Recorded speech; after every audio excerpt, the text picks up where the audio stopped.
कथा रंग गरीब ग्वाल भोपाल की है। ये कथा 39 पेज पर है। इस संसार में आप सभी जानते हो कि धन का बहुत बड़ा महत्व है। धन के बिना कहते हैं कि जिस गृहस्थ के पास धन है उसे सब जगह से आदर सम्मान और सत्कार मिलता है।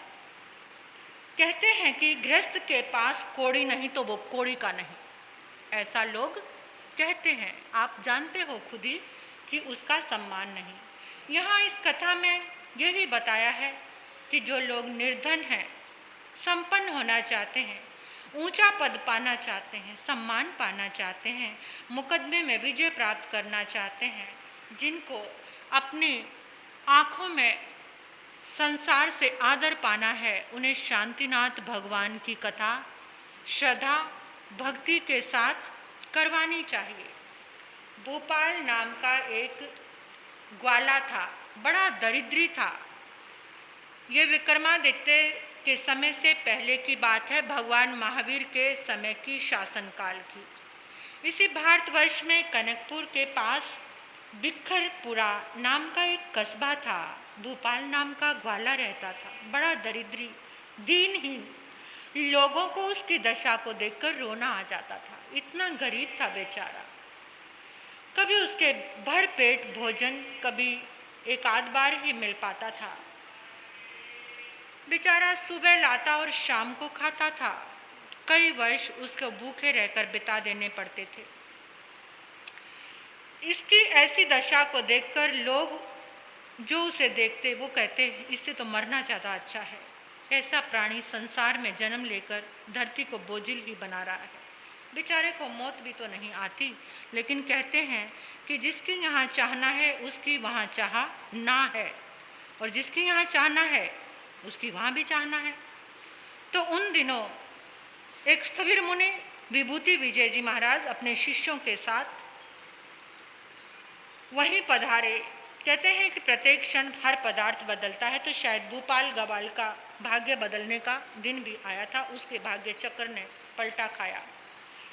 संत गोचरी को जा रहे थे, भोपाल की रास्ते में भेंट हुई तो एकदम उनका वेश विन्यास देखकर बड़ा प्रभावित हुआ, वंदन करने लगा और भक्ति पूर्वक वंदन करके बोला, आज मैं बहुत बड़भागी बन गया हूँ। आज मैंने आप जैसे संतों के दर्शन किया। मुझे लगता है कि जन्म जन्म की दरिद्रता जो मेरे पीछे पड़ी हुई थी आज हमेशा के लिए छूट जाएगी, भाग जाएगी। आपके दर्शन करके मुझे ऐसा ही लग रहा है। और हाथ जोड़कर बोला, प्रभु क्या मुझे अभागे का भाग्य भी कभी जागेगा? संत कहने लगे, भोपाल ये कौन सी बात कर रहे हो? मनुष्य के निरंतर पुरुषार्थ से मोक्ष जैसा अखंड सुख मिल जाता है, फिर इस संसार की लक्ष्मी की तो बात ही कौन सी है? प्रभु मुझे बताओ, तो क्या तुमने कभी शांतिनाथ भगवान की कथा की? नहीं प्रभु, मैं तो उसका नाम भी आज आपके मुख से ही सुन रहा हूँ। तो सुनो, ये कथा कराओ, तुम्हारा जो जन्म जन्म का दरिद्रता है वो हमेशा के लिए छूट जाएगी। ये कथा आनंद मंगल करने वाली है, चारों तरफ से तुम्हारा मंगल होगा। अब चिंता को चित्त से निकाल दो।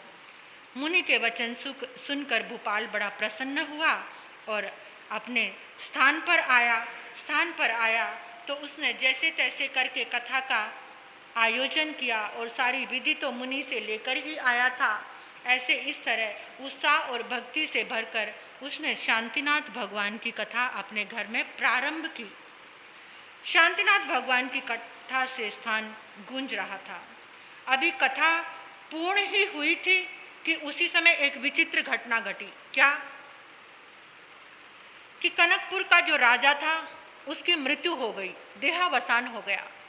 और वहाँ नगरी का एक नियम था कि राजा का संस्कार तभी किया जाता था, पहले राज्य अभिषेक किया जाता था, दूसरे पुरुष को राजा बनाया जाता था, तभी राजा का संस्कार किया जाता था। तो राजा निसंतान था। अब सारे मंत्री परिषद ने मिलकर क्या किया, एक सलाह की, एक राजकीय हाथिनी को बुलाया, उसकी कलश में, उसकी सूंड में एक जल से भरा हुआ कलश दे दिया विचरण करती हुई वो हाथिनी को छोड़ दिया और कहा कि जिसके ऊपर जल से अभिषेक करेगी उसी को राजा बनाया जाएगा। अब चलती चलती वो हाथिनी, इतनी जल्दी भगवान तीर्थंकर का ये पुण्य होता है, तुरंत इंस्टेंट पुण्य जागृत होता है अगर तुम्हारी एक लगन हो, अगर तुम्हारी एकाग्र लगन हो तो सारी बाधाएं दूर हो जाती हैं। लेकिन हमारी लगन कैसी है ये चिंतन खुद ही कर लेना, हम तो जगह जगह भटके हुए हैं। तो उसी समय हाथिनी ने आकर उसके ऊपर अभिषेक किया और अपनी सूंड से उठाकर उस भूपाल को अपनी पीठ पर बिठा लिया। चारों तरफ जय जयकार होने लगे, जय जयकार होने लगे। ये क्या, इस हाथ दे और उस हाथ ले वाली कहावत। जो भूपाल कल गलियों का मोहताज मात्र था उसे लेकर आए, राज्याभिषेक किया और जैसे ही राज्याभिषेक किया, राजगद्दी पर बैठकर उसने सबसे पहले क्या कहा, मेरे भाग्य जागरण का एक ही, मेरे अभ्युदय भाग्य उदय का एक ही कारण है, शांतिनाथ भगवान की कथा। इसलिए अब तो वो शांतिनाथ भगवान की कथा विधि विधान के साथ उसने अपने राज्य में चारों दिशाओं में शांति कथा बिठवा दी। शांतिनाथ भगवान की कथा किए बिना वो कुछ भी नहीं करता था। इस तरह से उसके राज्य का वर्धन होने लगा। पड़ोसी राजा द्वेष रखने लगे। एक दिन भूपाल ग्वाल जो राजा बन चुका था उसके ऊपर धावा बोल दिया, लेकिन उसके साथ तो शांतिनाथ भगवान की कथा का बल था। वो राजांगण में भी विजयी हुआ। सारे उसके जो राजा युद्ध करने आए थे वो हार गए, मुंह की खानी पड़ी। और इस तरह से वो भूपाल नरेश यश कीर्ति के साथ जीवित रहा और अंतिम समय वो 12 व्रती श्रावक बना। उसने धर्म को दैदीप्यमान किया। कथा के अमर प्रभाव से उसी काल में अनेक पुरुषों ने भी जिन धर्म की शरण प्राप्त की, क्योंकि सब ने भूपाल ग्वाल का एग्जाम्पल उदाहरण अपनी आँखों से देखा था। इस तरह उस समय से लेकर आज तक शांतिनाथ भगवान की कथा के प्रति लोगों की रुचि बढ़ती ही चली आ रही है। सब शांति कथा करना चाहते हैं, शांति कथा सुनना चाहते हैं। तो बोलिए श्री शांतिनाथ।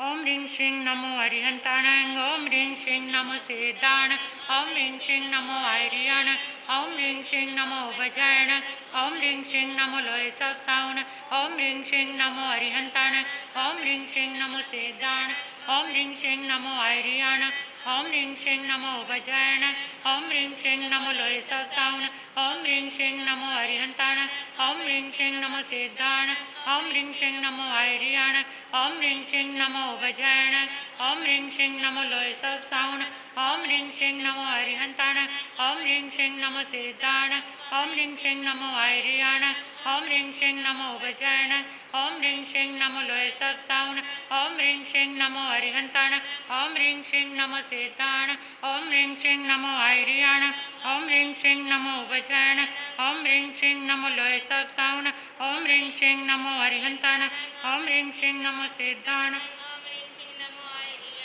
ओम ह्रीं श्रीं नमो भजायण, ओम ह्रीं श्रीं नमो लोय सब साउन, ओम ह्रीं श्रीं नमो अरिहंताण, ओम ह्रीं श्रीं नमो सेदाण, ओम ह्रीं श्रीं नमो आर्याण, ओम ह्रीं श्रीं नमो भजायण, ओम ह्रीं श्रीं नमो लोय सब साउन, ओम ह्रीं श्रीं नमो अरिहंताण, ओम ह्रीं श्रीं नमो सेदाण, ओम ह्रीं श्रीं नमो आर्याण, ओम ह्रीं श्रीं नमो भजायण, ओम ह्रीं श्रीं नमो लोय सब साउन, ओम ह्रीं श्रीं नमो अरिहंताण, ओम ह्रीं श्रीं नमो सेदाण, ओम ह्रीं श्रीं नमो आर्याण, ओम ह्रीं श्रीं नमो भजायण, ओम ह्रीं श्रीं नमो लोय सब साउन, ओम ह्रीं श्रीं नमो अरिहंताण, ओम ह्रीं श्रीं नमो सेदाण, ओम ह्रीं श्रीं नमो आर्याण, ओम ह्रीं श्रीं नमो भजायण, ओम ह्रीं श्रीं नमो लोय सब साउन, ओम ह्रीं श्रीं नमो अरिहंताण, ओम ह्रीं श्रीं नमो सेदाण, ओम ह्रीं श्रीं नमो आर्याण, ओम ह्रीं श्रीं नमो भजायण, ओम ह्रीं श्रीं नमो लोय सब।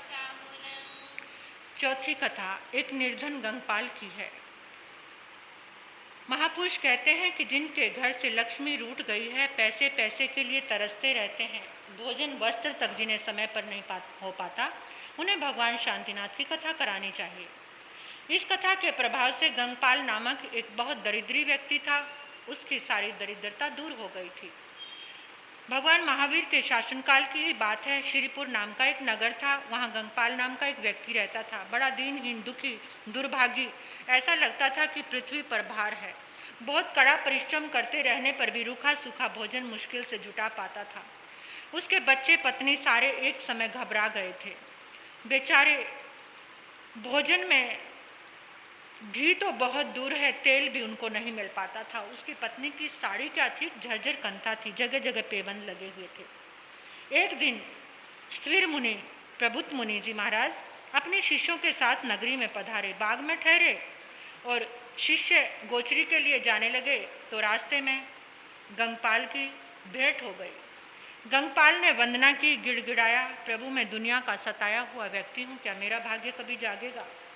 ऐसे ही संतों ने करुणा करके उसे शांतिनाथ भगवान की कथा का महात्म्य बताया कि एक बार तुम शांतिनाथ भगवान की कथा करवाओ विधि विधान के साथ, तुम्हारी दरिद्रता दूर हो जाएगी। बात की बात में देख लेना, रत्ती भर भी संदेह अपने मन में ना बैठने देना। शांतिनाथ भगवान की कथा से तुम्हारा कल्याण अवश्य ही होगा। मुनि के वचन गंगपाल के दिल को लग गए। अपने घर में आया, कथा का आयोजन बेचारा करता तो कहाँ से, इधर उधर से मांग मूंग कर उसने थोड़ी सामग्री इकट्ठी की और मोहल्ले के लोगों को बुलाया। एक खुले मैदान में ही बिछायत बिछाकर उसने कथा करनी शुरू कर दी। जैसे ही कथा चल रही थी, उसकी दरिद्रता भी दूर होती जा रही थी। कथा पूर्ण होने पर, कथा पूर्ण हुई, उसने प्रसाद बांटा और फिर प्रसाद का पात्र अपने घर के अंदर जैसे ही रखने के लिए गया तो घर के अंदर कक्ष में पहुंचकर उसका पांव जमीन में धंसने लगा। वो सोचने लगा, कल तो ये जमीन इतनी सख्त थी, आज एकदम पोली कैसे हो गई। उसने सोचा कि इसे खोद कर देखना चाहिए। उसने खुदाई करनी शुरू की। खुदाई करनी शुरू की तो उसकी आंखें फटी की फटी रह गई। 3.5 करोड़ रुपए की रत्न राशि उसके हाथों लगी। जो कल गलियों में भीख मांग रहा था, आज शांतिनाथ भगवान की कथा के पावन प्रभाव से वो करोड़ोंपति बन गया। उसने आसपास के पूरे शहरों में अपनी दुकानें खोल ली और ये नहीं कि वो सारा धन उसने अपने ऐशो आराम या अपने परिवार के लिए यूज किया, नहीं, उसने इतने सारे विद्यालय, अनाथालय, औषधालय, सामायिक भवन, पोषशाला, इतने सारी चीज़ों का निर्माण किया, सात्विक दान दिया। और जब तक जीता रहा, शांतिनाथ भगवान की कथा कराता रहा। लोगों को, एक एक व्यक्ति को बताता, मैं करोड़पति पता कैसे बनाऊं, शांतिनाथ भगवान की कथा से। तुम भी शांतिनाथ भगवान की कथा कराओ, तुम भी कराओ, तुम भी कराओ, तुम भी कराओ। ऐसे करके उसने जन जन के भीतर शांतिनाथ भगवान की कथा का जागरण किया और इस तरह से वो अपने पुण्य का वर्धन करता रहा, गरीबों की मदद करता रहा, किसी को पढ़ाता रहा। दिन दुनी रात चौगनी लक्ष्मी उसके घर में बढ़ती रही गई। और गंगपाल ने अपनी जीवनचर्या भी बड़ी आदर्श बना ली थी और उसने श्रावक के व्रत ग्रहण किए और अंतिम समय में सल्लेखना संथारा करके स्वर्ग धाम को प्राप्त किया। बोलिए श्री शांतिनाथ। ओम ह्रीं श्रीं नमो अरिहंताणं, ओम ह्रीं श्रीं नमो सिद्धाणं, ओम ह्रीं श्रीं नमो आयर्याण, ओम ह्रीं श्रीं नमो वज्राणं, ओम ह्रीं श्रीं नमो लोहे, ओम ह्रीं श्रीं नमो अरिहंताणं, ओम ह्रीं श्रीं नमो सिद्धाणं, ओम ह्रीं श्रीं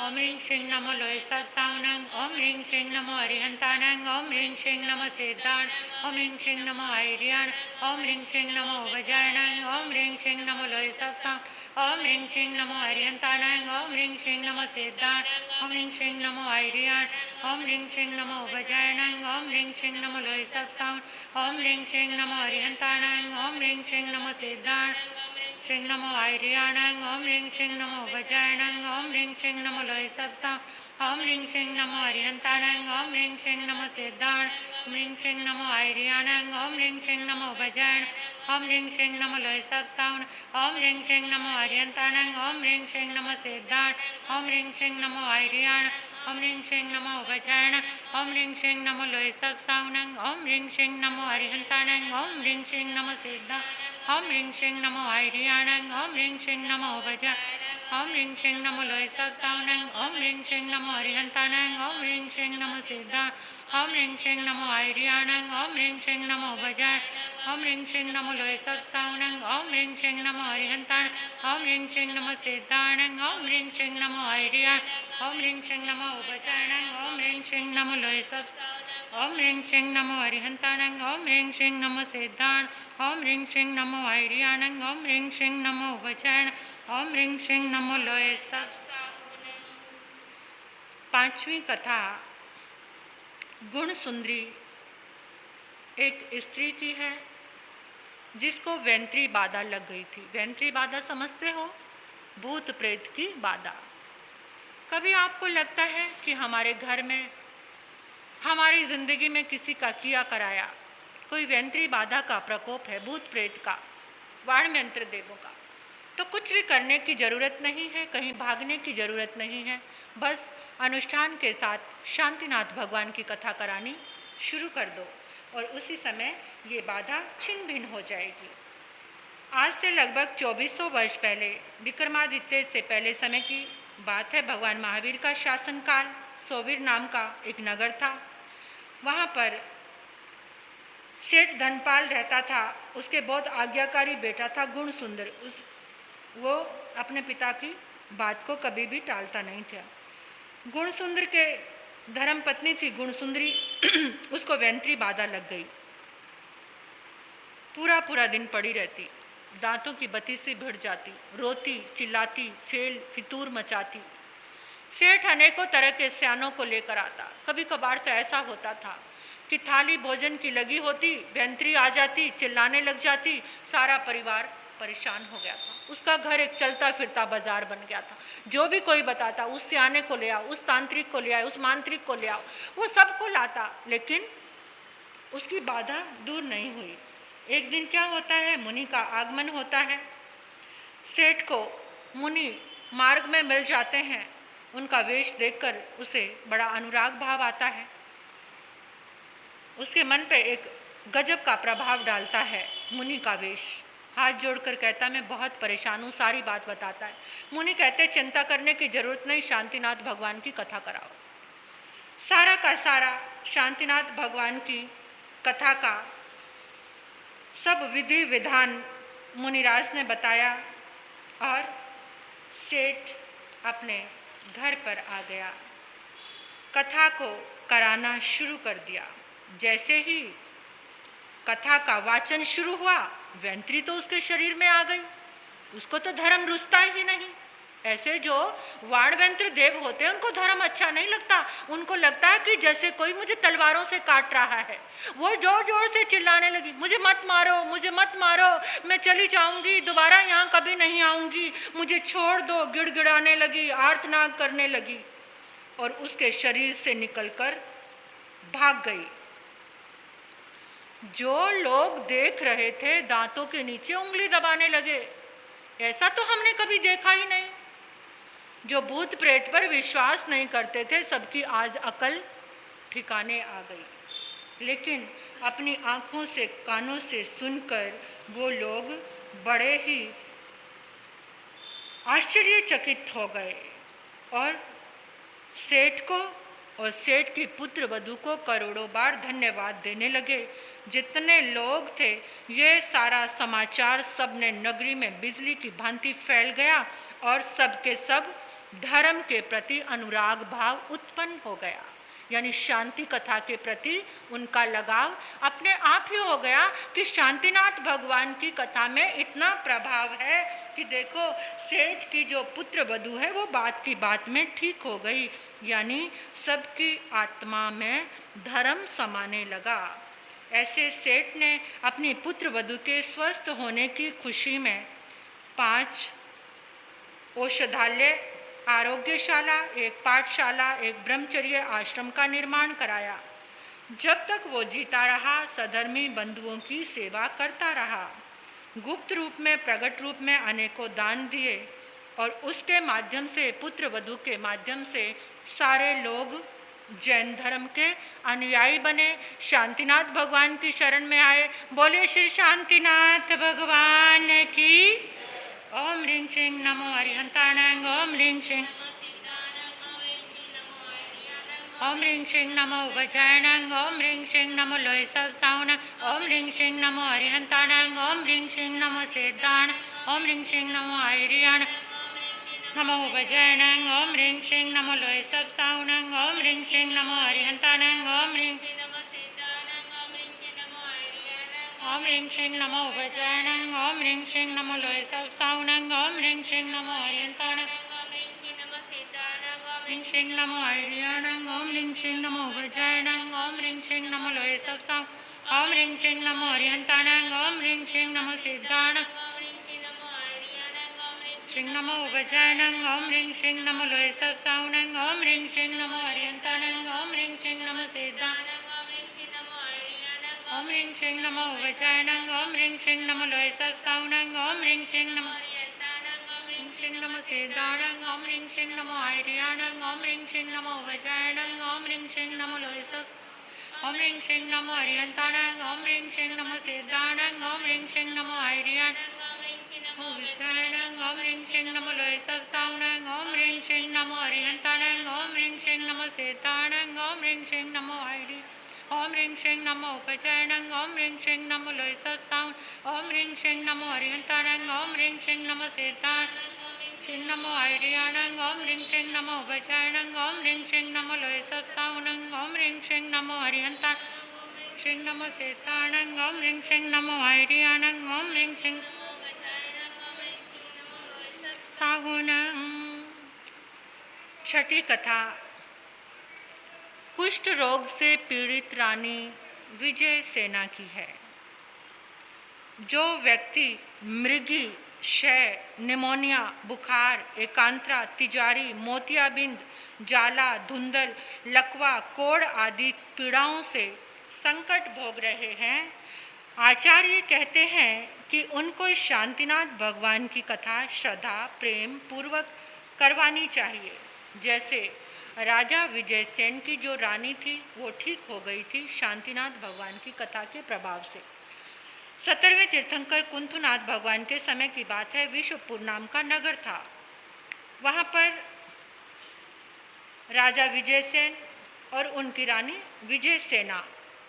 राजा जैन धर्म को मानता था, रानी नहीं मानती थी। राजा को संत अच्छे लगते थे, रानी को अच्छे नहीं लगते थे। एक दिन एक स्थिर मुनि विश्वबंधु नाम के मुनि आहार के लिए नगरी में आए। बड़े ज्ञानी महात्मा थे। आहार लेने के लिए वो राजभवन में आ गए। राजभवन में जैसे ही आए, रानी ने देखा, एकदम बड़ा क्रोध आया उसको और क्रोध आकर कहने लगी, ये भिक्षु कैसे मलिन फटे पुराने वस्त्र पहने हुए हैं, मुंह पर कपड़े की एक पट्टी बांध रखी है, बगल में ऊन के लच्छों का एक गुच्छा सा दबाया हुआ है, हाथ में झोली काट के बर्तन पकड़े हुए हैं। इनका इतना साहस कि राजमहल में आ गए। अरे मुंड मुंडाकर भी बस्ती का मोह बना हुआ है, जंगल में क्यों नहीं रहता, जंगल में फल फूल खा के वहीं मस्त क्यों नहीं रहता।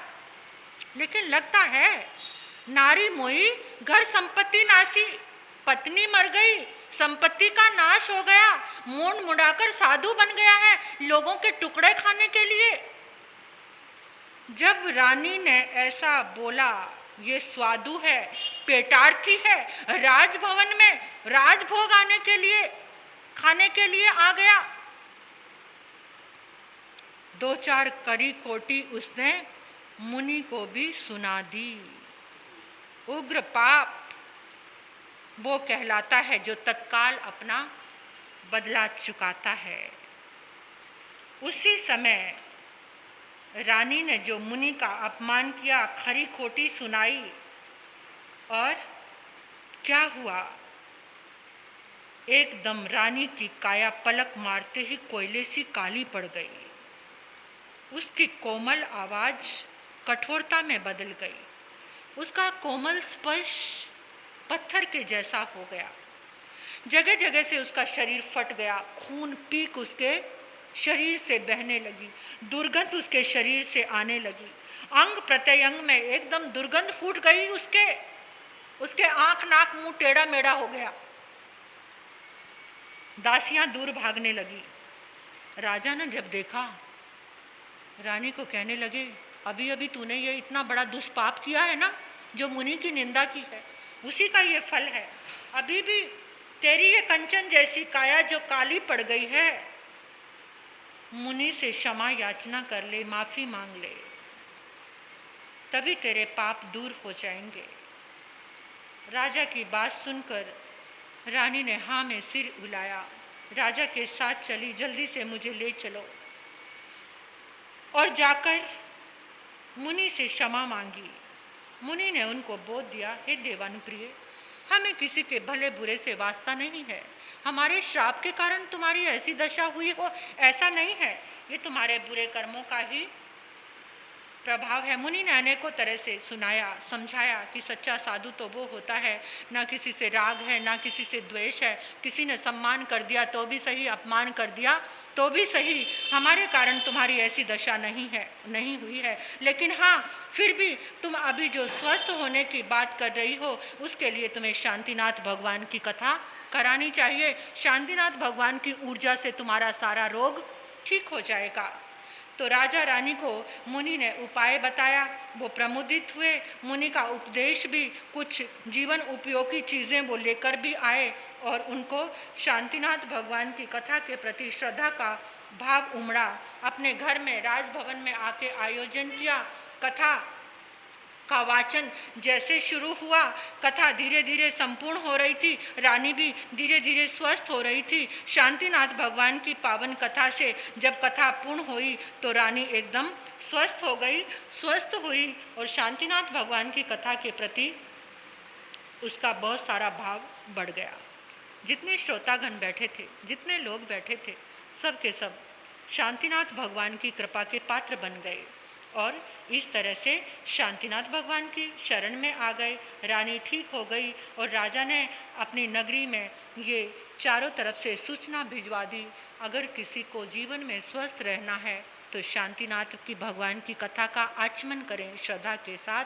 बोलिए श्री शांतिनाथ भगवान। ओम ह्रीं श्रीं नमो।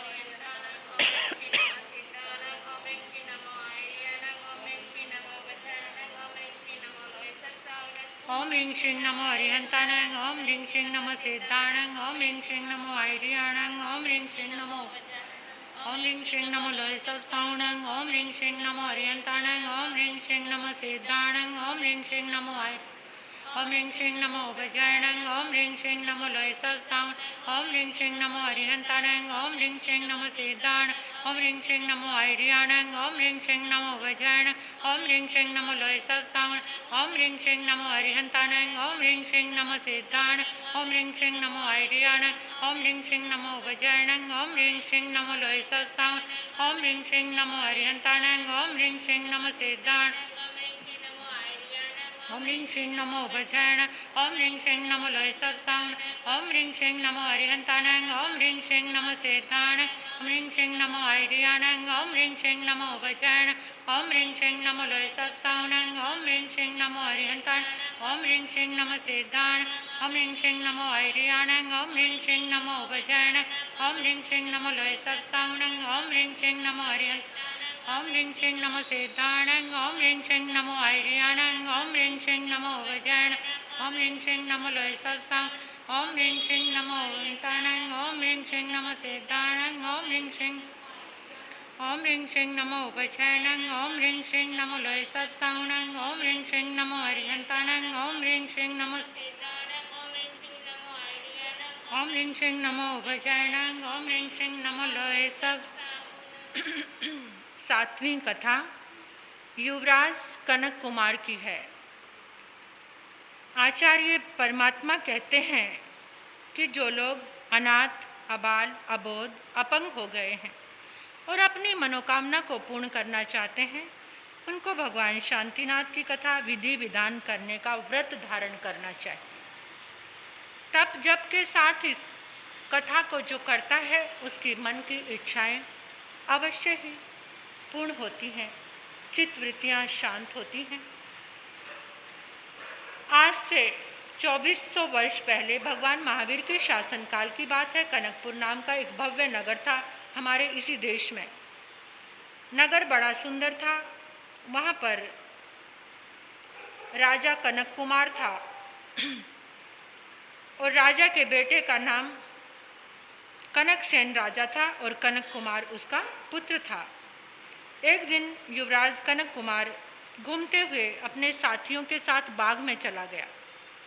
बाग में पहुंचा, वहाँ गुणधीर मुनि अपने शिष्यों के साथ रुके हुए थे।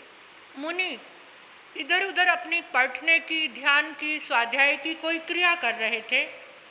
तो युवराज ने जैसे ही देखा, मुनियों को देखते ही घृणा हो आई।